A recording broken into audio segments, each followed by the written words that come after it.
For 4 years, from 1914 to 1918, Europe seemed on course to destroy itself. On August the 4th, 1914, Germany invaded Belgium. Most of the world's major powers were soon drawn into the conflict. By the time the war ended, almost 40 nations in Europe, Africa, the Middle East and East Asia were involved. The so-called Great War was fought with unprecedented destructive power. A total of more than 16 million people were killed. Parts of Belgium and northern France were devastated.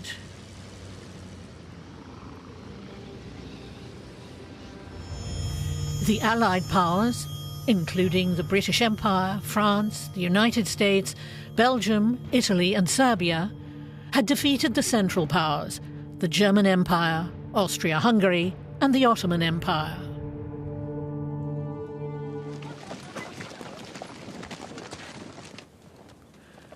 Emperor Wilhelm II stepped down as German Emperor and King of Prussia on November the 9th, 1918, as required by the Armistice Agreement. He spent the rest of his life in exile in the Netherlands. Many Germans saw the abdication as a humiliation.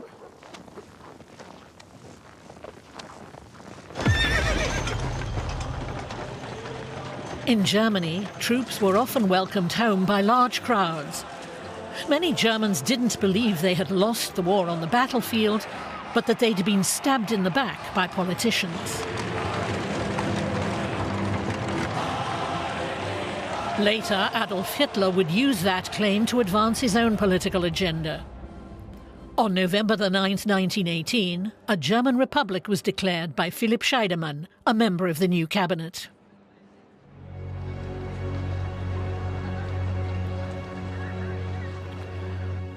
Some Germans may have continued to idealize the early days of the war, but now the majority of them simply wanted the country to return to peace and prosperity. None could have imagined that 25 years later, Germany would be involved in yet another major conflict. Nor could these people have foreseen that the same regime that started that conflict would also organize the murder of 6 million Jews. Georges Clemenceau had been appointed Prime Minister and Minister of War in November 1917, and called for a complete victory over Germany and the return of Alsace and Lorraine to France. Clemenceau also demanded that Germany pay huge reparations for the damage it had caused during the war.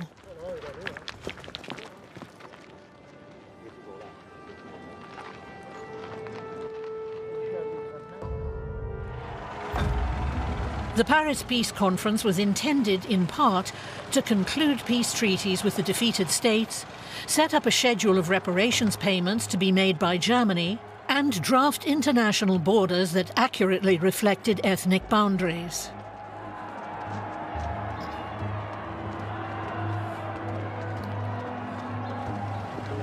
A total of 27 states took part in the conference, but the negotiations were dominated by the Big Four Allied powers. President Wilson, French Prime Minister Georges Clemenceau, British Prime Minister David Lloyd George, and Italian Prime Minister Vittorio Emanuele Orlando.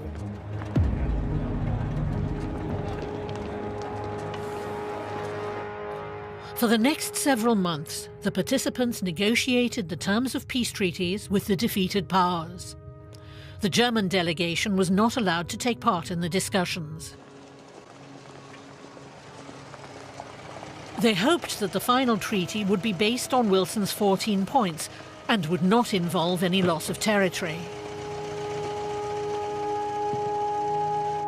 The Germans were deeply concerned that Clemenceau would take a hard line and weaken the new German Republic so as to eliminate its ability to threaten France. At the end of 6 months of discussions, the various delegations arrived at the Palace of Versailles to sign the main peace treaty.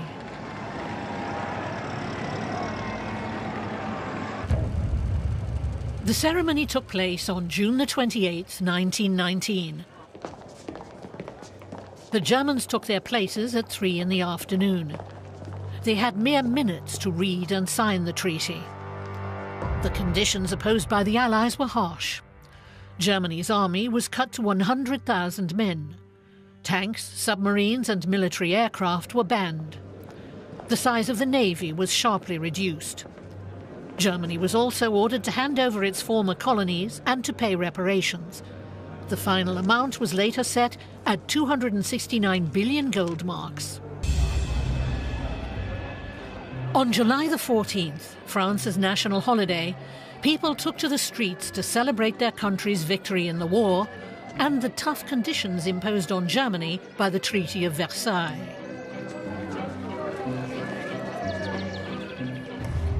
That treaty and its alleged injustices were used by Adolf Hitler to promote his nationalist agenda. This footage shows Hitler at a right-wing demonstration in 1919.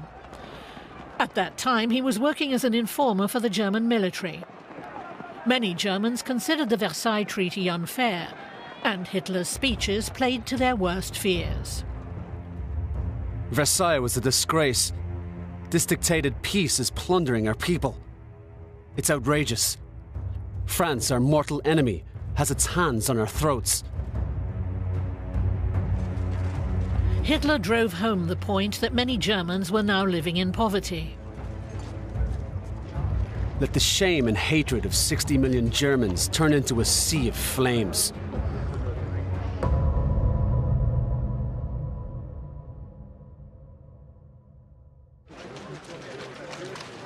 The treaty required German soldiers to hand over their weapons.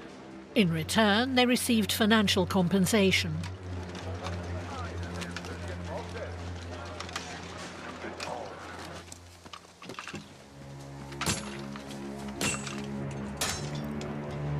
The Allies supervised the destruction of the German aircraft and tanks.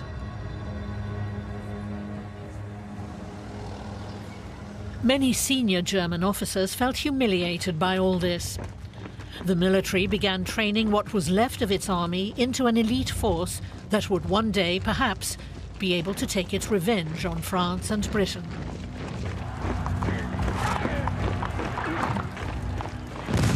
The new Weimar government was constantly under threat by right-wingers and militarists. Austrian-born Adolf Hitler soon emerged as one of their most prominent spokesmen. As early as 1919, German Freikorps started painting swastikas on their helmets.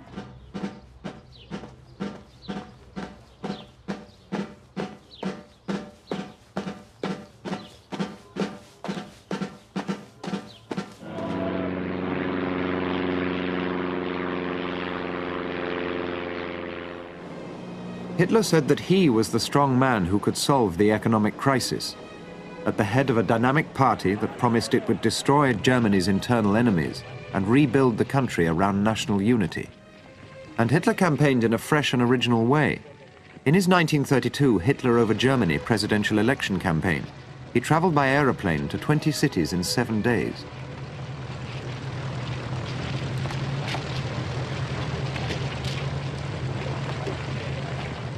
Though he was to lose the election to President Hindenburg, Hitler had established himself as a credible alternative leader of Germany. In diesem Winter habe ich das erste Mal Hitler erlebt und da war schon eine Menschenmasse und wahrscheinlich kann ich mir das heute nur so erklären durch die Not, die die Menschen durchgemacht haben und auch durchmachten gerade in der großen Arbeitslosigkeit. Es war sehr, sehr schlimm. Und da wurde Hitler wohl mit seinen Erklärungen zu einem Heilsbringer. Der hat gesagt, ich hole euch raus aus diesem Elend, ihr müsst nur alle mitmachen. Und das haben alle verstanden. The Nazi Party proposed little in the way of detailed policies, but it offered order, discipline, and the personality of Adolf Hitler. Fridolin von Spahn met him in the early 1930s. Und auf einmal merke ich, dass der Blick von Hitler auf mir ruht. Und das schaue ich auf, tatsächlich. Er schaut mich so an. Und das war einer der seltsamsten Momente meines Lebens. Ich habe das Gefühl gehabt, er sucht irgendwie, der Blick, der zunächst ganz auf mich gerichtet war, ging auf einmal durch mich hindurch in eine unbekannte Ferne. Das ist so sonderbar gewesen.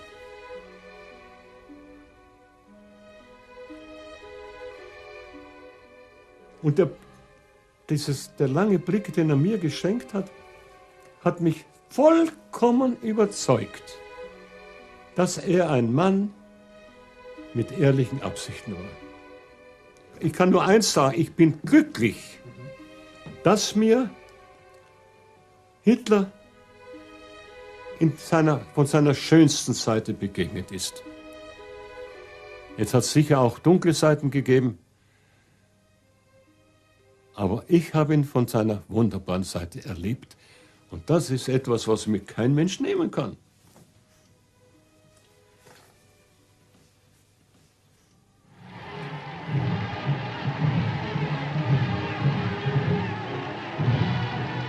By 1932, the majority of Germans, in voting for communists and Nazis, were voting for parties openly committed to overthrowing German democracy. Democracy had arrived in Germany at the end of World War I. Now the majority of Germans wanted to be rid of it. In his election speeches, Hitler made no secret of the fact that a vote for the Nazis was a vote for dictatorship. Die Gegner werfen uns Nationalsozialisten vor, und mir insbesondere, dass wir intolerante, unverträgliche Menschen seien. Wir wollten, sagen sie, mit anderen Parteien nicht arbeiten. Und ein nationaler Politiker verschärft das noch, indem er sagt, die Nationalsozialisten sind überhaupt nicht deutsch, denn sie lehnen die Arbeit mit anderen Parteien ab. Also ist es typisch deutsch, 30 Parteien zu besitzen. Ich habe hier eines zu erklären, die Herren haben ganz recht. Wir sind intolerant. Ich habe mir ein Ziel gestellt, nämlich die 30 Parteien aus Deutschland hinauszufegen. Sie verwechseln uns mit ihresgleichen selbst. Wir haben ein Ziel uns gewählt und verfechten es fanatisch, rücksichtslos bis ins Grab hinein.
Ein Ziel uns gewählt und verfechten es fanatisch, rücksichtslos bis ins Grab hinein.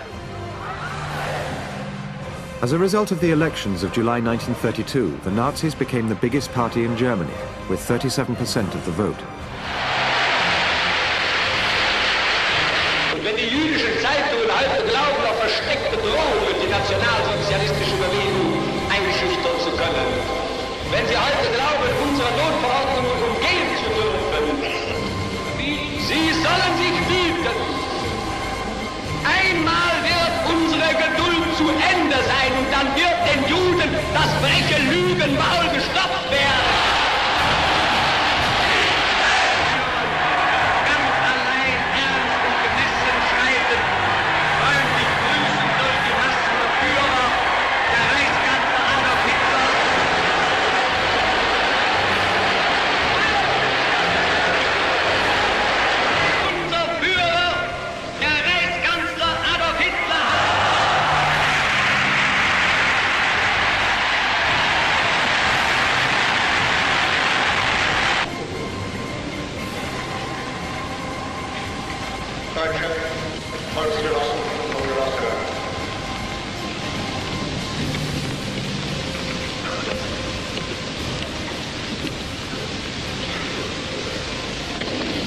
Am 30. Januar dieses Jahres wurde die neue Regierung der nationalen Konzentration gebildet. Ich und damit die nationalsozialistische Bewegung traten in sie ein. Ich glaubte, dass nunmehr die Voraussetzungen erreicht sind, um die ich das vergangene Jahr gekämpft habe. Als im Jahre 1918 der Krieg zu Ende ging, da war ich, wie viele Millionen andere Deutsche, schuldlos an Kriegsursachen, schuldlos am Kriegsbeginn, schuldlos an der Führung dieses Kampfes, aber ebenso schuldlos auch an der übrigen politischen Gestaltung des deutschen Lebens. Ein Soldat wie 8 oder 10 Millionen andere auch. Es kam die Zeit, da man sich nur dann mit Stolz zum Deutschen bekennen durfte, wenn man den Blick in die Vergangenheit richtete, sich aber schämen musste, wenn man die Gegenwart besah. Und gleich diesem außenpolitischen und machtpolitischen Verfall setzte nun ein der Verfall im Inneren. Auflösung all dieser großen Organisationen unseres nationalen Lebens und unserer nationalen Kraft. Der Verfall unserer Verwaltung, die Korruption hält nun ihren Einzug und parallel damit der Zerfall unserer Volksgemeinschaft. Alles angestiftet und alles gemacht und alles verantwortet von den Männern des Novembers 1918.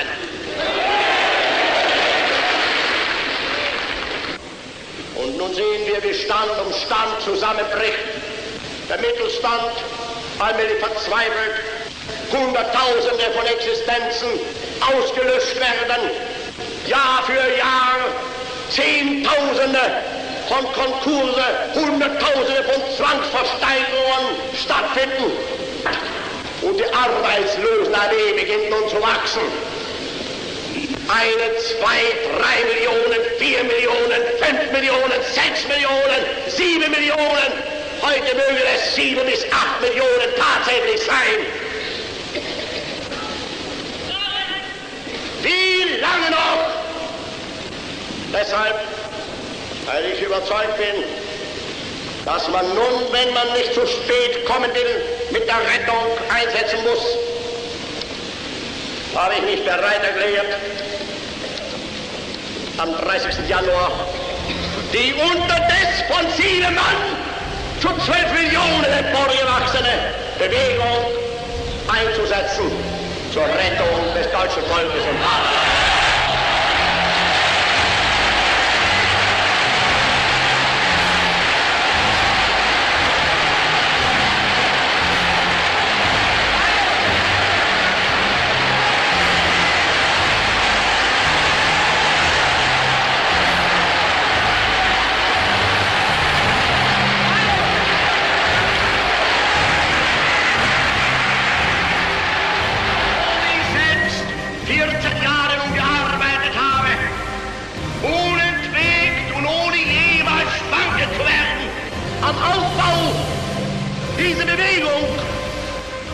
Und so wie es mir gelang, von 7 Mann zu diesen 12 Millionen zu kommen, so will ich und so wollen wir bauen und arbeiten an der Wiederaufrichtung unseres deutschen Volkes. Deutsches Volk, gib uns 4 Jahre und ich schwöre dir, so wie wir und so wie ich in dieses Amt eintrat, so will ich dann gehen. Ich tat es nicht um Gehalt und nicht um Lohn. Ich tat es um deine Selbstwillen.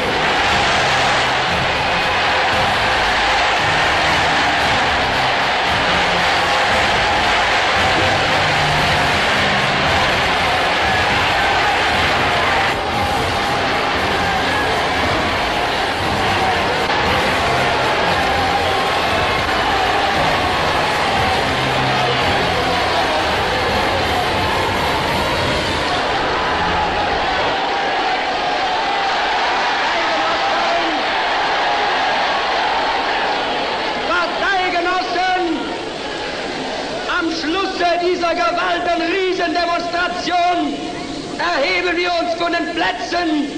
Wir grüßen das ganze Deutschland in unserem Lebensraum und jenseits der Grenzen und rufen aus übervollen Herzen: Unser Volk, unser Vaterland und unser Führer, Heil!